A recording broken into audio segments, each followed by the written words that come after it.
do the Our Father. You want to do the Latin, Jason? You Latin shame me every time I come on your show. I don't know Hey, the there's Latin. no shame in the game. There's no shame. You know what you should do, Jason? Next time you're on, you should be like, "No, I got this, Marshall," and then just do it in Armenian or Greek. I should do That'd that. be awesome. That'd be Yeah, you new Catholics with your Latin. I do it in Latin. Aramaic. Yeah, Aramaic. Well, when I was with the Chaldean Catholics, shout out to all the Chaldean Catholics everywhere, especially those in Michigan who are big time pro life and voting Trump. We were at dinner with the Chaldeans. You met with the Chaldeans, didn't you? I did, Yeah, yes. we were at dinner and we were about to pray, and I was like, "Hold up, hold up! I don't want to need this English. You are Chaldean Catholics. I want to hear Aramaic prayers." And they did the Aramaic dinner prayer, and it was long and beautiful. You know what they did? They called down blessings from God on all the people at the table. One by one. Isn't that cool? That's beautiful. So beautiful. I loved it. The Chaldean Catholics are awesome. Loving it. It's been a privilege of mine over the past 2 decades of my work in Iraq to really Mm-hmm. get to know and work with Chaldean and Assyrian Christians. Yes. And I actually even have a Chaldean grammar book here, but I haven't gotten very far with it. It's pretty challenging. Yeah, it's because apparently not all Iraqis, only the Christian Chaldeans speak it still. It's the old language. They were saying that when the people come to their cities that are barricaded, they say something to them in Chaldean. I'm probably getting this wrong, like "Praise be Jesus Christ," and they don't respond properly with the right accents and all that. They know that they're not part of the community. I'd love to bring you with me to Iraq to go Do to it. it. There are churches that you can go to that have been there since the late first century, It's and amazing. there have been masses there every day, and they still pray in the language that Jesus prayed in, and that Thomas, who built those churches, founded those churches there. I was at St. Thomas in Erbil, and I asked him who founded this church. They said this is the new church. Yeah. I'm like, this is the new church? Yeah. When was it built? 1100 AD, the Yeah. first church built on. I said, what St. Thomas is this? They said, St. Thomas, the one who built it. I'm like, which St. Thomas was that? They're like, the doubting apostle Yeah. on his way One to of the India. 12 apostles.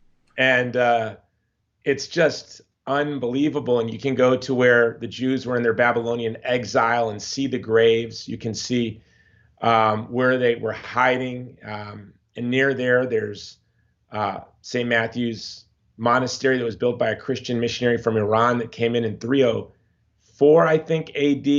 And they have the oldest extant New Testament that's been there since 307. And now what makes that amazing is, as you know, that's a lifetime before the Council of Rome. Yeah. And they have a complete 382. New Testament there that has only had to be removed once.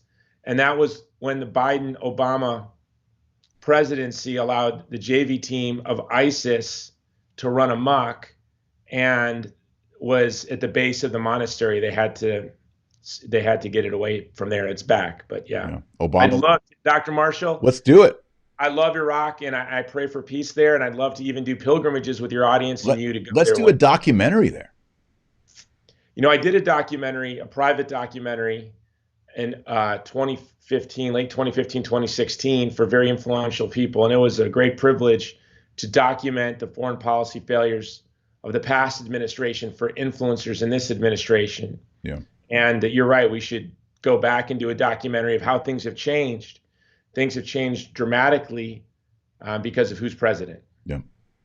Yeah. Hang out the Chaldean Catholics. They said, we were founded by St. Thomas the Apostle, and they were very polite, but the subtext was, you Irish, you Scandinavians, you Germans, you English, you French, y'all were still cannibals and sacrificing animals on altars to idols when we were Catholic. They were Catholic, the Chaldeans, when we Europeans, blonde people and blue-eyed people, were pagans. A lot of my ancestors, I look at my family lineage. We've only been Christian for half of Christendom. Yeah, I know. I know. We Johnny Some of come lately. Scandinavians Yeah. came to church just 1,000 years ago, Right. just just 500 years before Mexico and the Philippines. Exactly. Johnny So come lately. my people were new to the faith, so you have to forgive us. Yeah, Chaldeans already had, 900 martyrs before we even heard of baptism.